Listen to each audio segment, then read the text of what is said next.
자, 오늘 여러분들과 함께 최고이신 그분께 모든 짐을, 이런 제목으로 말씀을 나누려고 합니다.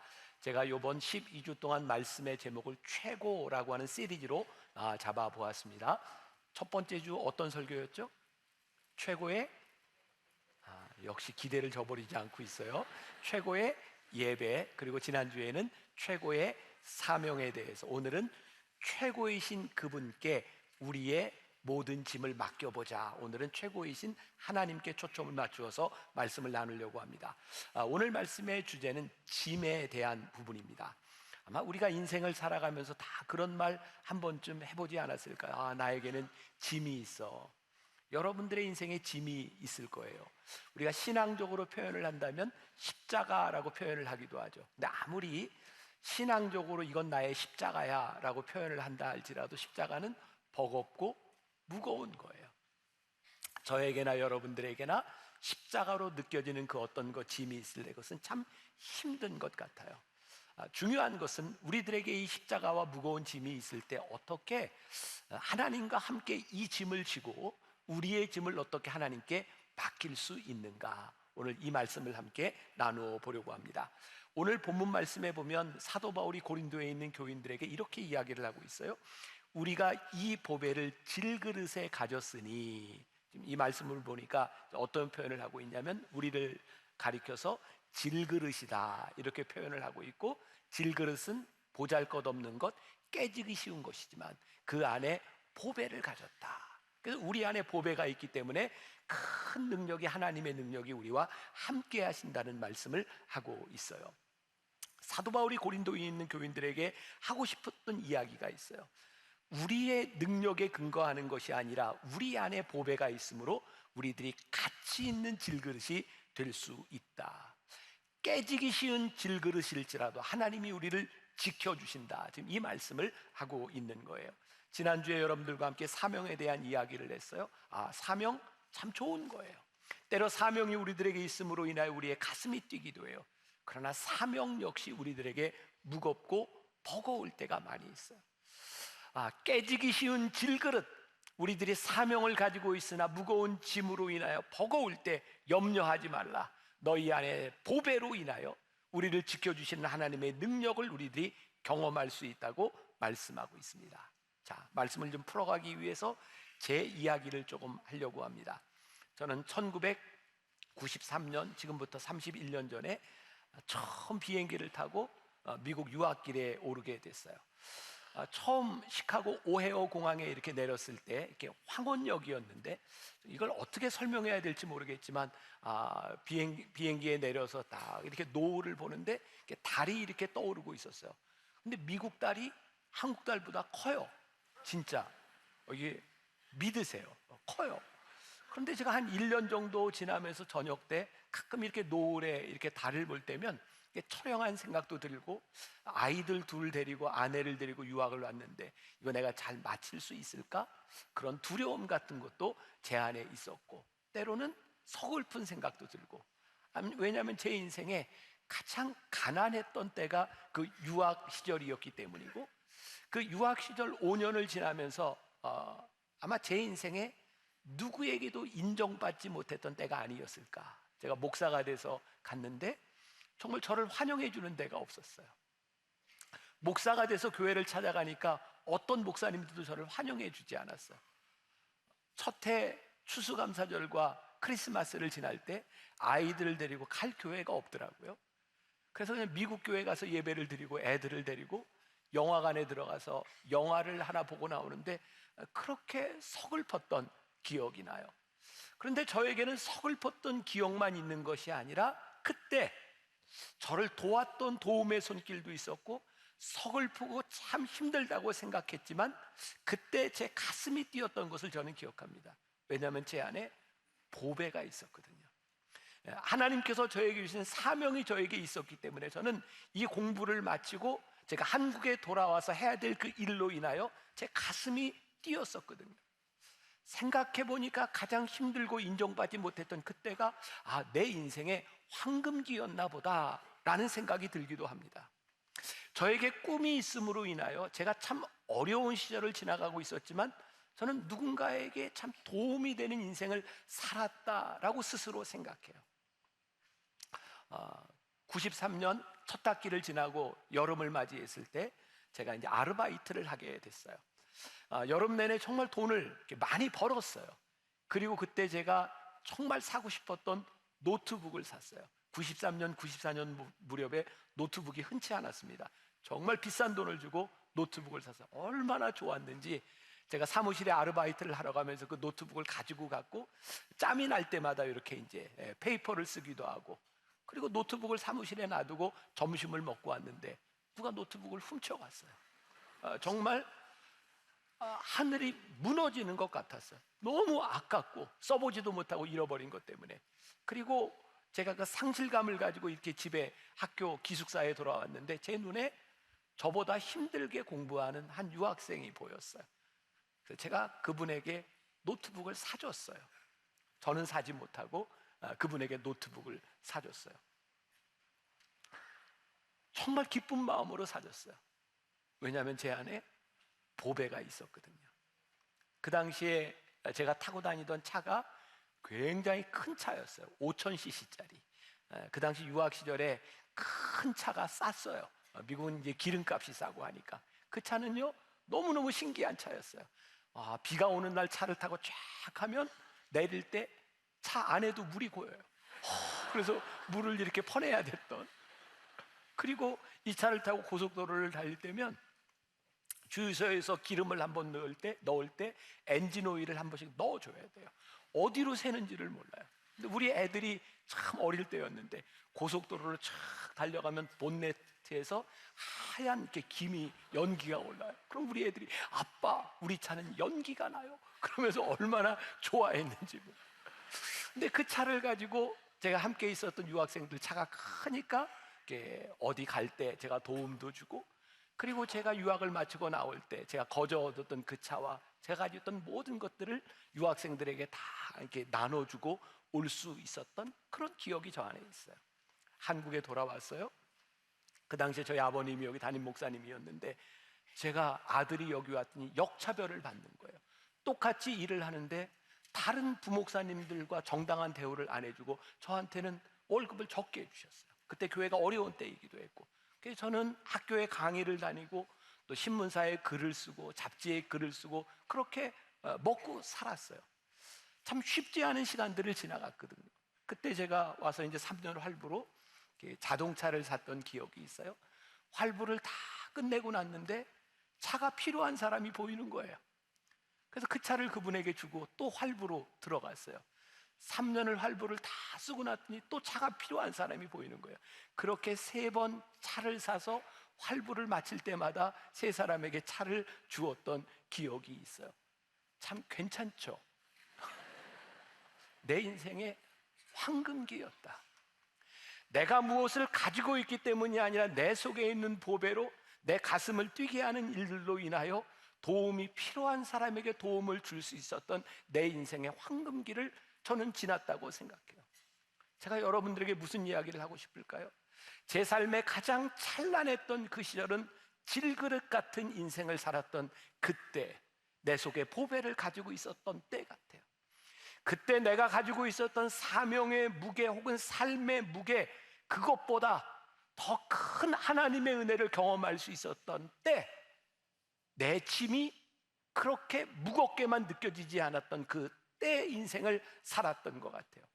그러고 보니까 우리 인생의 문제는 나에게 어떤 짐이 있느냐에 대한 문제가 아니라 이 짐을 하나님께 맡기며 살아갈 수 있는가, 내 안에 보배가 있는가, 그것이 내 인생의 문제구나라는 생각을 하게 됩니다.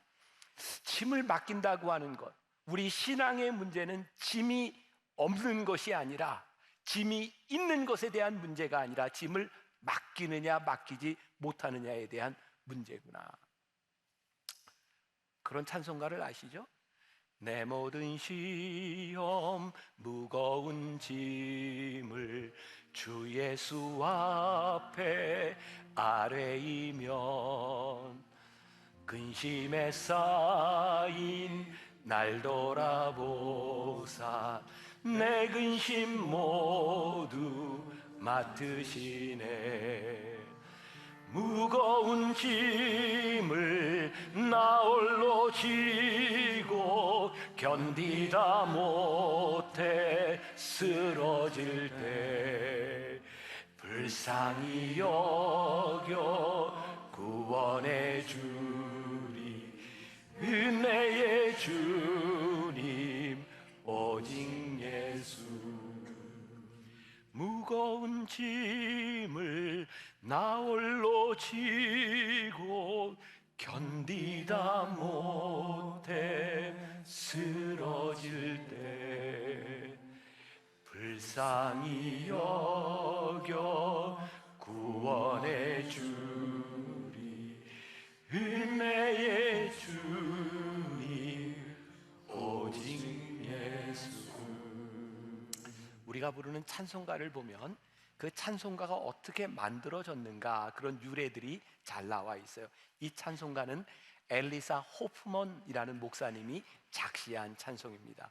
어느 날 교회에 있는데 한 성도가 와서 상담을 요청했대요. 내가 이 무거운 짐을 지고 어떻게 살아가야 될지 호소할 때 이 목사님은 이 성도에게 할 말이 없었대요. 함께 붙잡고 기도를 하고 난 후에 이 성도가 얼굴이 환해지면서 이런 고백을 했대요. 그래요, 이 무거운 짐을 나 홀로 질 것이 아니라 내가 예수님께 맡겨야 하겠어요. 그 소리를 듣는 순간 떠올랐던 시상을 가지고 만들었던 찬송이 바로 이 찬송이라는 이야기를 해요. 우리들에게 짐이 있고 없고에 대한 문제가 아니라 우리가 이 짐을 주님께 맡길 수 있는가, 선교 초기에 있었던 일입니다. 여러분 한번 이런 얘기 한 번쯤 들어보셨을 것 같아요. 외국의 선교사님들이 우리나라에 들어왔을 때 그분들은 마차를 타거나 차를 타거나 그러고 다녔죠. 한 번은 선교사님이 차를 타고 운전을 하고 시골길을 가는데 어떤 할머니 한 분이 무거운 짐을 지고 가고 있더래요. 선교사님이 차를 세우고 타세요. 이 할머니가 차에 타고 가는데 계속해서 짐을 머리에 이고 있더라잖아요. 그래서 선교사님이 왜 할머니 괜찮아요, 내려놓으세요. 그랬더니 할머니가 이렇게, 또 이런 얘기는 꼭 이렇게 충청도 억양으로 해야 되는 것 같아요. 아이고 차도 태워주셨는데 제가 어떻게 짐을 내려놔요. 그리고 계속 이고 있었다는 거예요. 마치 우리의 모습을 보는 것 같아요. 오늘 하나님께서 우리를 부르셔서 오늘 우리로 하여금 예배하게 하시고 말씀을 듣게 하시고 기도하게 하셨는데 예배를 드리면서 우리는 우리의 짐을 다 지고 있는 것 같아요. 어쩌면 오늘 예배하는 우리들에게 하나님께서 이렇게 말씀하실 것 같아요. 사랑하는 아들아, 사랑하는 딸아, 내 짐을 내려놓을 수 없겠니? 내 짐을 나에게 맡길 수 없겠니? 라고 우리들에게 말씀하고 있는지 몰라요. 저도 이제 나이가 드나 봐요. 옛날 생각들이 많이 나니까. 조금 전에 제가 유학 시절 얘기했던, 제가 노트북 컴퓨터를 사줬던 그 목사님이 이제 대학 교수를 은퇴하고 이제 지금은 이제 은퇴를 하셨어요. 그분은 정말 저보다 어렵게 유학을 왔어요. 그분에게 들었던 이야기입니다. 시카고로 오는 동안 열 서너 시간을 이렇게 비행기를 타고 오는데 정말 좀 힘들게 표를 구입해서 오는데 스튜어디스가 와서 뭘 드실까요? 이렇게 물어보는데 이분은 비행기 안에서 밥을 먹으면 돈을 내는지 알고 끝까지 괜찮아요? 괜찮아요. 그리고 밥을 안 먹었대요. 요즘 사람들이 들으면 정말 이해할 수 없는 그런 일인데 그때는 그랬었다고요. 괜찮아요. 먹을 수 있는데, 우리들이 누릴 수 있는데 우리들이 누리지 못하는 것들, 그러고 보니까 우리들이 쓰러지고 힘들어하는 것들은 우리들에게 무거운 짐이 있기 때문이 아니라 우리들이 이 짐을 맡기지 못하기 때문이구나. 여러분, 하나님을 믿는 사람과 믿지 않는 사람의 차이가 무엇일까요? 성경에 보니까 하나님은 악인과 선인에게 동일하게 해를 주시고 동일하게 피를 주시는 분이라 그랬어요.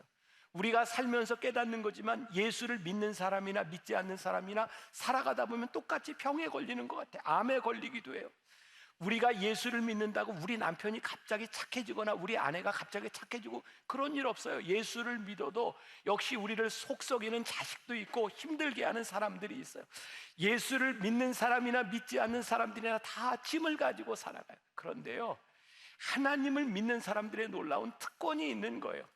우리 안에 있는 이 보배로 말미암아 귀한 보배를 가지고 있는 우리들이 우리를 지켜주시는 하나님 앞에 우리의 짐을 맡길 수 있는 거예요. 하나님 앞에 짐을 맡기는 특권을 우리들이 누리며 살아갈 수 있는. 시편 55편 22절에 보니까 내 짐을 여호와께 맡기라. 그가 너를 붙드시고 의인의 요동함을 영원히 허락하지 아니하시리로다 라고 말씀하고 있어요. 지난주에 제가 어떤 분과 이야기를 하는데 그분 아버지가 좀 일찍 세상을 떠나셨대요. 몸에 지병이 있었고, 근데 살다 보니까 그분의 동생이 아버지하고 똑같은 체질을 물려받아서 똑같은 증상이 나타나고 있는데 그렇게 두려워한다는 이야기를 들었어요. 아마 우리들 가운데도 그런 두려움이 있는 사람이 있을지 모르겠어요. 저도 저희 어머니와 아버지의 안 좋은 유전자만 저는 골라서 받았어요. 그래서 제 몸에는 병이 참 많아요. 저도 언제 죽을지 모르겠어요. 제가 아내한테 그런 얘기를 많이 해요. 아무래도 내가 자기보다 10년에서 20년은 먼저 죽을 것 같으니까 혼자 잘 생각을 하라. 이렇게 좀 슬퍼 보여요. 근데 저는 슬프게 이야기하는 게 아니에요. 저는 언제든지 죽을 수 있어요. 제가 가지고 있는 질병에 대한 문제도 있어요. 근데 저는 그런 두려움 때문에 염려하다 살고 싶지는 않아요. 저는 열심히 노력해요. 건강하려고 노력합니다. 그런데 건강 염려증 때문에 노력하는 것이 아니라 하나님이 저에게 주신 사명을 감당할 수 있도록 건강했으면 좋겠어요. 그러나 이것이 내 마음대로 되지 않아요. 그래서 하나님께 맡기는 거예요. 내 사명이 끝날 때 하나님께서 내 생명을 거두어 가실 때, 여기까지라고 말씀하실 때 내가 온전히 하나님 앞에 맡길 수 있는 그 믿음이 우리들에게 있는가? 우리들에게 정말 중요한 것, 우리들이 져야 할 짐과 우리들이 맡겨야 할 짐이 무엇인지를 구별할 수 있는 지혜가 우리들에게 필요하겠다. 오스왈드 챔버스의 주님은 나의 최고봉에 나오는 글인데 참 좋아요. 잘 들어야 될까요? 대충 들어야 될까요? 잘 들으세요. 조금 어려울 수도 있는데 제가 좀 풀어볼게요.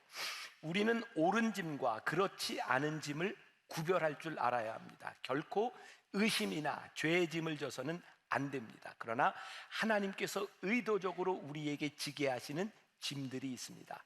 이러한 경우 주님은 그 짐을 옮길 의도가 없으십니다. 이때 주님은 우리가 그 짐을 다시 주님께 맡기기를 원하십니다.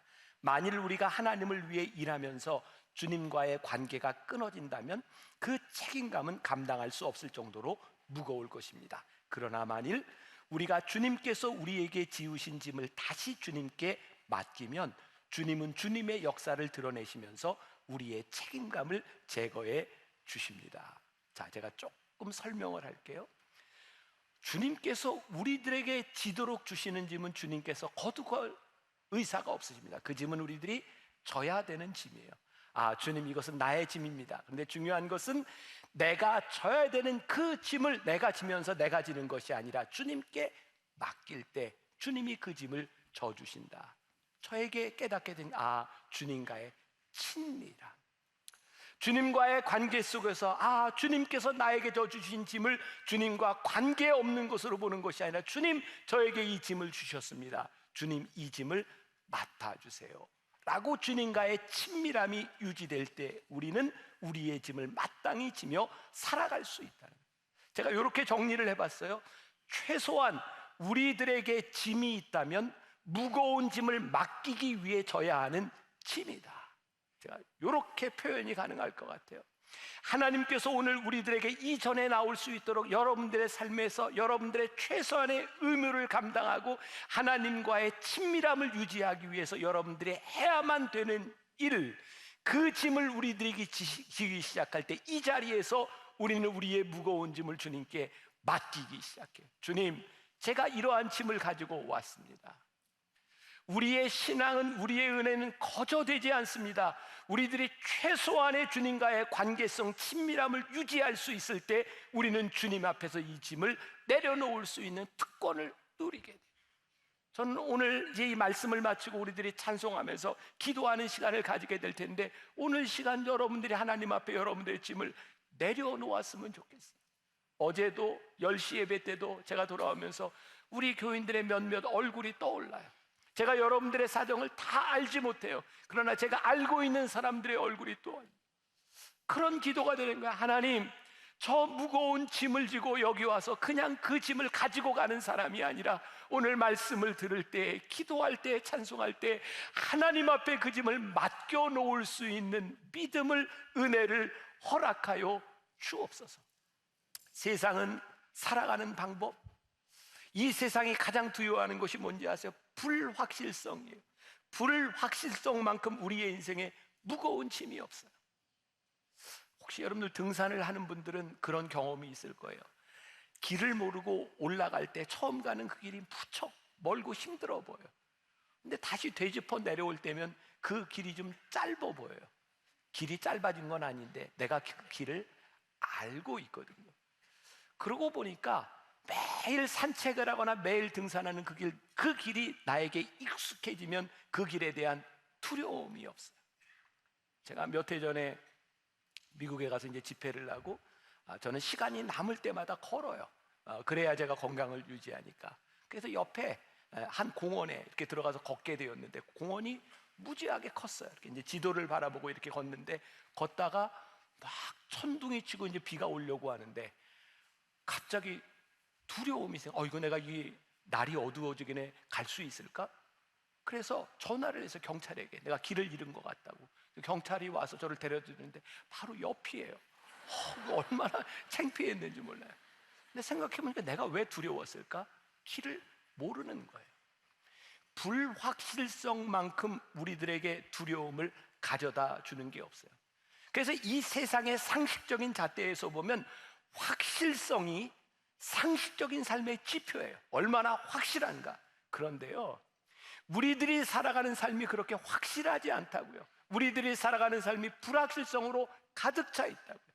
여러분들이 계획하고 여러분들이 생각한 대로 여러분들의 인생이 되지 않는다고요. 여러분들의 무거운 짐이 그대로 되지 않는다고요. 그런데 정말 놀라운 사실을 하나 발견하게 되는데 불확실성이야말로 은혜로운 영적 삶의 지표가 될 수 있다는 거예요. 하나님, 내 인생의 이 불확실성 때문에 하나님 앞에 나의 인생을 맡깁니다. 그리고 하나님의 인도하심을 우리들이 경험해 가기 시작할 때 우리는 하나님의 은혜를 느끼며 살아가요. 제가 이걸 어떻게 표현할 수 있을까요? 저는 제가 은혜를 받고 하나님이 나를 사랑하십니다라는 고백을 한 순간부터 제가 깨닫게 된 게 있거든요. 하나님은 내 인생의 계획대로, 내 기도대로 내 인생을 이끌어 가시는 분이 아니라 하나님의 계획대로 나를 이끌어 가신다는 고백을 하게 되었거든요. 내 인생의 가장 확실한 것이 하나님의 계획 가운데 있는 것이었어요. 그러면 우리들에게 이런 의문이 들지 몰라요. 그럼 우리는 왜 기도해요? 근데 정말 놀라운 것은 하나님 앞에 내 인생의 문제를 놓고 기도할 때에 하나님이 내 인생을 어떻게 이끌어 가시는지를 깨닫게 되는 거예요. 내 마음대로 되는 것이 아니라 하나님의 확실한 계획 속에 내게 있는 것만큼 우리들에게 큰 은혜가 없는 거예요.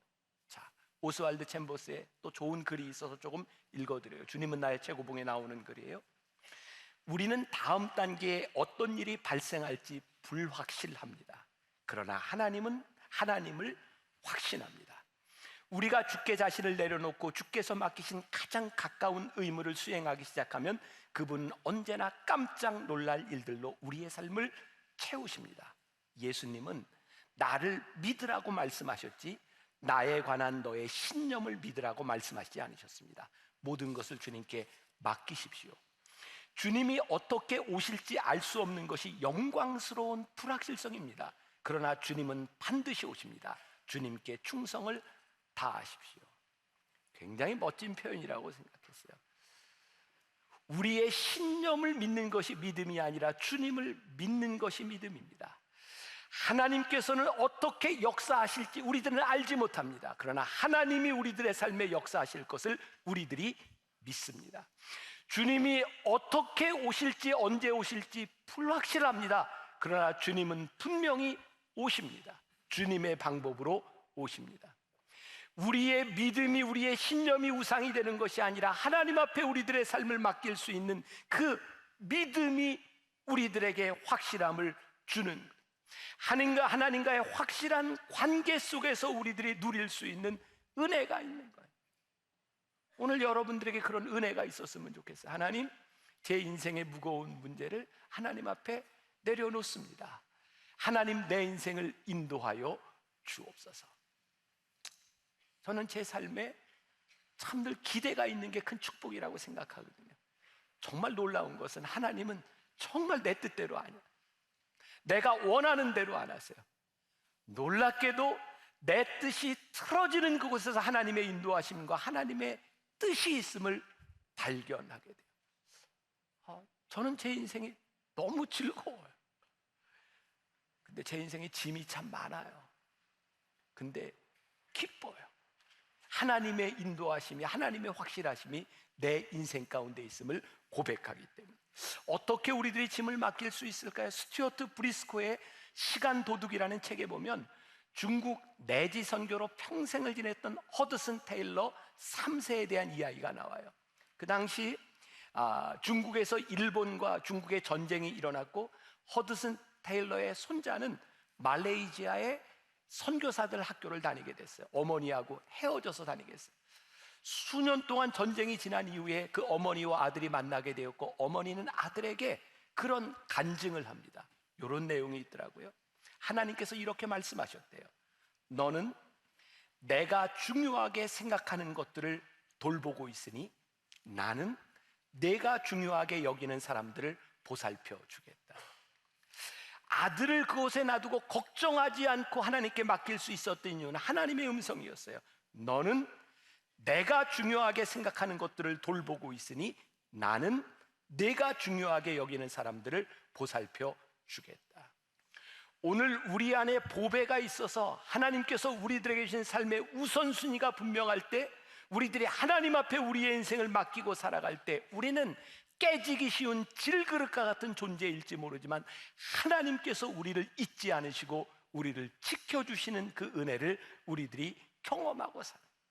우리에게 힘이 있거나 우리들에게 능력이 있기 때문이 아니라 우리들의 연약함을 하나님 앞에 맡길 수 있을 때 하나님이 우리를 붙잡아 주시는 은혜를 우리들이 경험하게 돼요. 말씀을 마무리하려고 그래요. 여러분 혹시 박찬호 선수를 아시죠? 제가 이렇게 미국에 있을 때, 그리고 나와서 이렇게 몇 년 동안 정말 박찬호 선수한테 열광했던 그런 기억이 있어요. 그런 기사가 난 적이 있어요. 박찬호 선수가 한 분은 이렇게 덕아웃에 있다가 상대편 팀하고 이렇게 싸움을 하게 되었는데, 그 상대편 팀의 2단 옆차기로 이렇게 찼던 그런 기사가 났어요. 기자들이 박찬호 선수에게 물었습니다. 왜 그렇게까지 했습니까? 박찬호 선수가 이렇게 얘기를 합니다. 이 바닥에서 연약함을 보이면 끝장나는 겁니다. 박찬호 선수는 그가 연약하지 않다는 것을 보여주기 위해서 2단 옆차기를 날린 거예요. 이 세상에서는요, 연약함이 드러나면 끝이라고 생각할지 몰라요. 근데 하나님은 우리들에게 이렇게 말씀하시는 것 같아요. 내 연약함을 나에게 드러낼 수 없겠니? 네가 오늘 나에게 도와달라고 말할 수 없겠니? 우리가 하나님 앞에 연약함을 드러날 때 하나님께서 우리를 지키실 것이라는 담대함이 우리들 가운데 찾아와요. 놀라운 진리죠. 우리들이 하나님 앞에 연약함을 드러내면 하나님이 우리를 지키실 것이라는 담대함이 우리들에게 찾아오는 신앙과 믿음의 진리가 있어요.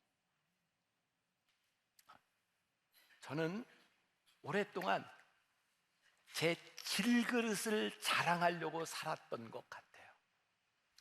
많이 곤고했어요. 제가 몸이 많이 아파서 막 119에 실려가고 막 응급실에 가고 막 그렇게 병원을 찾아다니면서 여러 가지 이렇게 무슨 병인지 왜 그러는지 이렇게 병원을 다닐 때였어요. 제가 저기 서울대학병원에 휠체어를 타고 검사를 받으려고 가려고 하는데 저를 밀어주던 그 도우미가 저에게 이렇게 얘기를 하더라고요. 딱 보니까 이거 CEO병이네요. 그러면서 저에게 이런 얘기를 하더라고요. 목사님, 이거 기업의 회장, 사장들이 걸리는 CEO병입니다. 그 얘기를 듣고 너무 부끄러웠어요. 내가 CEO들이 걸리는 병에 걸려 있구나. 여러분, 나무에 높이 올라가면 모두에게 부끄러움이 보여요. 기업에서는 그런 얘기를 하더라고요. 연봉이 올라가면 올라갈수록 이제 고만둘 때가 다가오고 있다. 우리가 힘을 가지면, 우리들이 능력을 가지면, 우리들이 자랑을 하면 될 것이라고 생각했는데 그게 아니더라고요. 내 그릇을 돋보이려고 하면 할수록 우리는 하나님께 도움을 구하는 것이 아니라 우리들이 무언가를 치장하려고 하는 것 같아요. 부끄러웠어요. 그때부터 제가 연약함을 고하기 시작했어요. 하나님, 저는 이렇게 연약한 존재입니다. 하나님, 저는 이렇게 부족한 존재입니다. 근데 참 놀라운 일이 일어나기 시작했어요. 내 연약함이 내 삶의 자랑거리가 되기 시작했어요. 내 연약함을 하나님이 붙잡아 주신다는 간증이 제 안에 있기 시작했어요. 아, 하나님의 도우심이 내 안에 있구나. 하나님의 도우심이 없이는 내가 살 수 없는 존재이구나. 하나님이 나를 도와주시는구나. 제 안에 담대함이 찾아오기 시작했어요. 사랑하는 여러분, 최고이신 주님께 여러분들의 짐을 맡겨보시지 않겠습니까? 주님, 저는 연약합니다. 저를 도와주세요. 여러분들의 모든 문제들을 하나님 앞에 고해 보시지 않겠습니까? 그때 우리들에게 담대함이 생길 거예요. 하나님이 나를 지키실 것입니다. 하나님이 나와 함께 하실 것입니다. 우리들에게 담대함이 찾아올 거예요. 오늘 이 시간 여러분들에게 주신 짐을 기꺼이 지겠다는 마음으로 하나님 앞에 나와 그 짐을 하나님께 다시 맡기는 여러분들을 지키시는 하나님, 질그릇 같은 우리의 인생에 포배를 치셨으니 하나님의 능력이 어디에서부터 나오는지를 간증할 수 있는 여러분들이 되시기를 주님의 이름으로 간절히 축원합니다.